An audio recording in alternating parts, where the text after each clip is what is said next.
Patrick Klugman, bonjour. Bonjour. Merci pour la revue civique de nous dire l'enjeu d'aujourd'hui de la lutte contre le négationnisme concernant le génocide arménien. C'est très simple. Nous sommes face à un négationnisme virulent, à une époque où ce qu'on appelle poliment le fake news pullule, c'est-à-dire que le faux n'a jamais autant enseveli le vrai, ne lui a jamais été autant assimilé et mélangé de sorte qu'on ne sait plus rien. Et là, on ne parle pas d'un faux sur une idée ou sur une chose banale. On parle d'un faux qui ensevelit des morts, qui ensevelit un crime de masse, qui ensevelit le premier génocide du XXe siècle. Et il y a des moyens puissants, c'est pas juste des gens, des fous, des illuminés. C'est une propagande souvent d'État qui est relayée par des groupuscules qui ont des réseaux en Europe, en France.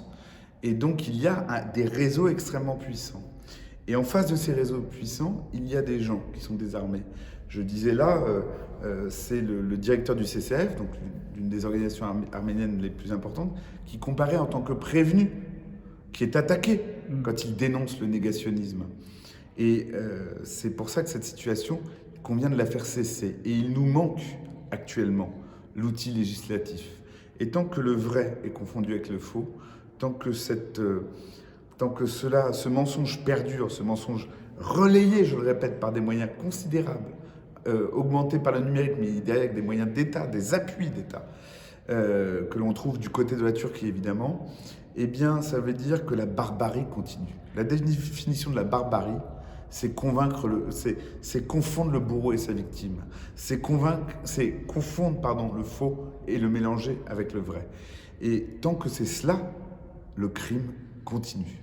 Et donc, on voit que, comme par hasard, mais ça n'en est pas un évidemment, les porteurs ou colporteurs du négationnisme, en l'occurrence concernant le génocide arménien, sont les mêmes que l'on retrouve pour promouvoir un islamisme flamboyant concernant la Turquie. Oui, bien sûr.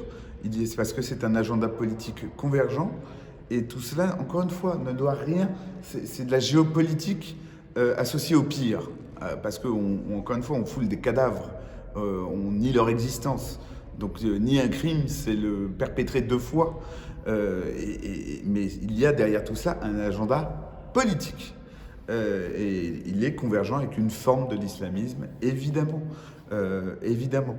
C'est pour ça qu'il convient de le dénoncer, donc de se doter de l'outil juridique, d'une loi qui enfin permette d'amener au tribunal, non pas celui qui dénonce le négationnisme, mais le négationniste lui-même. Patrick Klugman, merci beaucoup. Merci.